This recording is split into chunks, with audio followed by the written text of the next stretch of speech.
Snicked. Haha. Je pensais que j'allais commencer par Twip, comme d'habitude. Alors, pour ceux qui n'avaient pas pigé la référence, Twip, c'est le petit bruitage du lance-toile de Spider-Man quand il projette sa toile. Et Snicked, évidemment, Snicked, c'est les griffes de Wolverine quand elles sortent de ses mains. Voilà, donc petite vidéo qui va parler comics encore aujourd'hui, une petite introduction pour vous dire pourquoi on va parler de ce titre plus qu'un autre. Pour ça, il faut que je vous parle un peu de moi. Désolé. Donc, comme je l'avais expliqué dans ma petite vidéo de présentation, je suis dans le comics depuis près de 30 ans. Ça avait démarré quand j'étais tout petit avec un épisode de Strange. Oui, je dis Strange et pas Strange. Euh, C'était un numéro édité chez Lug, encore à l'époque. Je me rappelle très bien de cet épisode. C'était un épisode où Spider-Man devait réutiliser une de ses une de ses vieilles tenues qui était passée au lavage, qui était délavée. Donc c'était des couleurs dégueulasses. Il y avait encore les petites trames de l'époque. Donc c'était un rose pâle et un bleu clair. Et qui disait qu'il allait attraper la crève. Ça m'avait beaucoup marqué à l'époque, au point que ça me marque encore maintenant. Euh, Parce que je me suis dit, merde, le mec il parle comme moi. Enfin, il parle comme moi. À 9 ans, je parlais pas. Je disais pas que j'avais la crève, je disais que j'avais un rhume, mais ça me parlait et c'était marrant. Et du coup, je me suis lancé dedans, J'ai une collection de comics assez, pas énorme, mais je pense suffisamment conséquente. J'estime qu'elle est suffisamment conséquente à partir du moment où tu te dis, j'ai plus de place sur mes étagères, où est-ce que je vais pouvoir stocker ça. Et au bout d'un moment, il a fallu faire un choix, et puis c'était un moment où je commençais un petit peu à me désintéresser, parce que ça tournait toujours un petit peu en rond.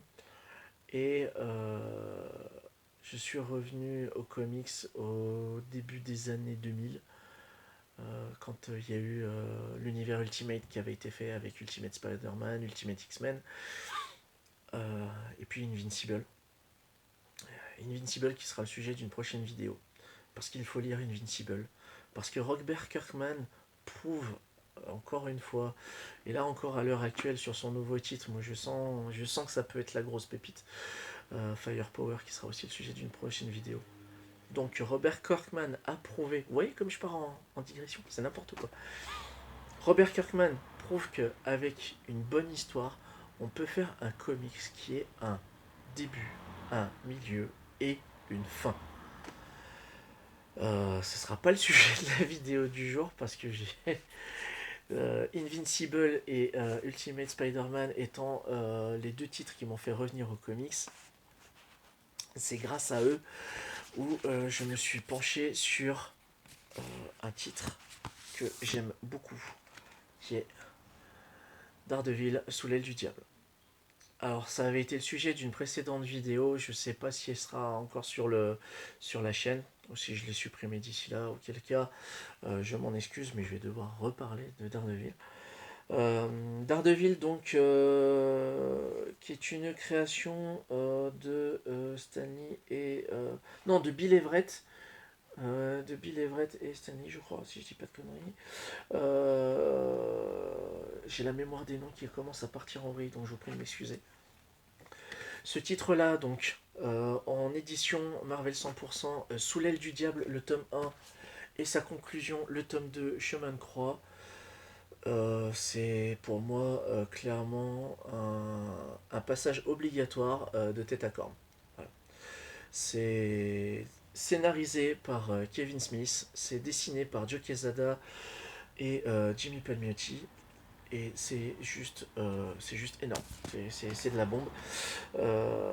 C'est une histoire en fait où on va commencer par les quatrièmes de couve.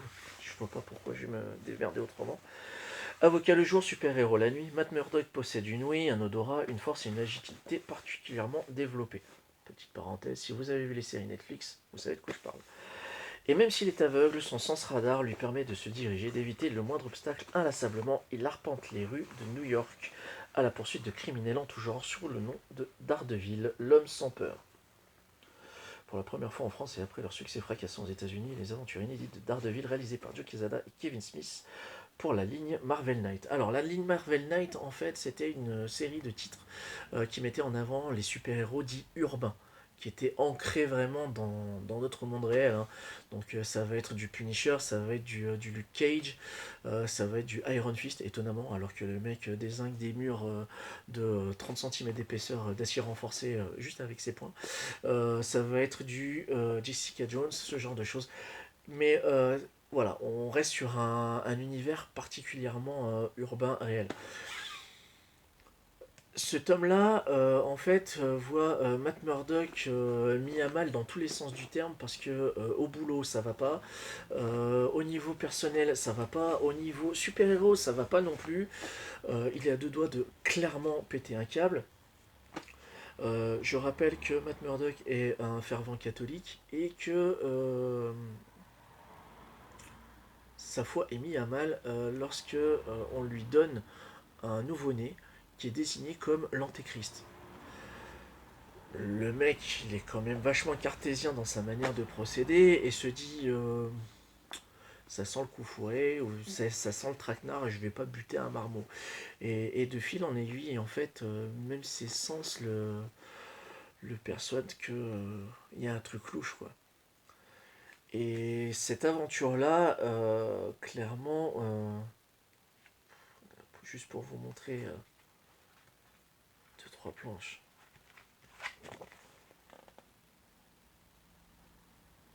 Voilà. Moi personnellement, j'aime beaucoup ce style graphique. On a pas mal d'aplats de noir, on a beaucoup d'effets de matière. Alors, des effets de matière rendus principalement par la couleur. La couleur, c'est Avalanche Studio. Laura et Andrew.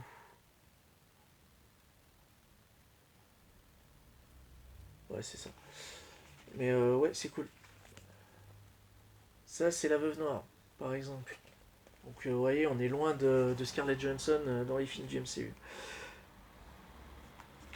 Voilà, un petit rappel de l'origin story, avec des clins d'œil à d'autres persos Marvel.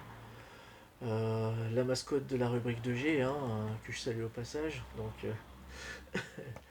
Hulk, on a du Spider-Man, ce genre de choses, voilà. Et ouais, clairement, il y a deux doigts de balancer un nouveau-né dans le vide. Quand on lit ça la première fois, on se dit, c'est ardos quand même. Mais en fait, il y a un petit côté investigation qui est vraiment pas déplaisant dans ce titre, qui a sa conclusion dans ce tome 2. Alors, je vais pas trop vous en dévoiler parce que si vous voulez lire le titre, c'est à lire. Notre ami le tireur. Je dis le tireur, moi je dis pas le bullseye. Enfin, ça dépend. Comme j'ai commencé à l'appeler tireur quand je lisais quand j'étais môme, c'est resté comme ça, quoi. Ça, c'est le genre de double page qui me rend fou, ça. Parce qu'en termes de. Si on prend le temps de vraiment décomposer le truc. Alors oui, on voit une grosse image qui est quadrillée, mais en fait, au niveau temporalité, ça amène les choses. C'est juste super intelligent. Enfin bon, ces deux titres-là, donc parus chez Marvel Knight, enfin chez Marvel 100% Comics, je crois savoir qu'ils ont été réédités à plusieurs reprises. Moi j'aime bien cette forme-là, parce que voilà, petit vernis sélectif en couverture. Alors je sais pas si on va bien voir, hein. Allez, petit effet reflet. Ah voilà, ça, ça claque quand même un peu. Je suis désolé, hein, je regarde là parce que j'ai le retour. Je rappelle que je tourne avec mon téléphone. Mais voilà, donc ça c'est Daredevil, Sous l'aile du diable et Chemin de croix. Et là tout récemment, c'est un personnage dont j'ai envie de vraiment me refoutre dedans. Euh, à tel point que dans les années 90, Semic, dans la collection Top BD, avait édité l'excellent run de L'Homme sans peur par Frank Miller et John Romita Jr., qui est pour moi la seule et unique origin story du personnage. qui avait été réédité d'ailleurs dernièrement à l'occasion des 20 ans de Panini Comics. Ils ont refait ça sous un seul tome, donc ça c'est plutôt cool. Mais, parce qu'il y a un mais, euh, la couleur a été retravaillée. La couleur a été retravaillée et c'est fort dommage. Alors d'ailleurs, voilà. Euh, Ça, c'était le tome 1 du top BD que je cherche encore. Donc si vous l'avez et que vous ne savez pas quoi en foutre, ben, laissez-moi un message en commentaire.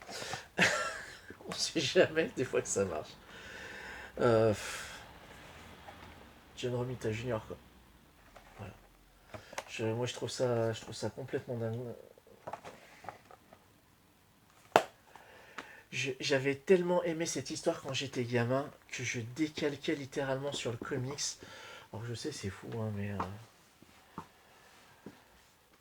le comics en question je l'ai revendu, mais je l'ai réussi à me réapproprier le deuxième top BD. Là, c'est une origin story. Clairement, on découvre en fait la jeunesse de Murdoch du moment où le produit radioactif tombe sur ses yeux jusqu'au moment où il a le costume final de Daredevil. Petit vernis sélectif. Ouais, voilà. Euh, pour moi, c'est un immanquable du personnage. Si vous avez vu la série Netflix, ils se sont plutôt pas mal inspirés de ce run-là. Bon, ils l'ont adapté pour les besoins du média. D'ailleurs, ça sera peut-être le sujet d'une future vidéo. Est-ce que adapter, c'est vraiment trahir? Moi, pour ma part, je pense que non, mais bon, on va éviter de digresser, c'est pas le sujet. Donc, si vous voulez lire du Daredevil, commencez par celui-là, L'homme sans peur. C'est le nom du titre. C'est édité donc chez Panini Comics. Vous pouvez l'avoir en occasion, sous diverses formes. Cette forme-là est pas dégueulasse en soi. Euh, c'est juste que la couleur a été, les couleurs ont été refaites. Ça se voit tout de suite.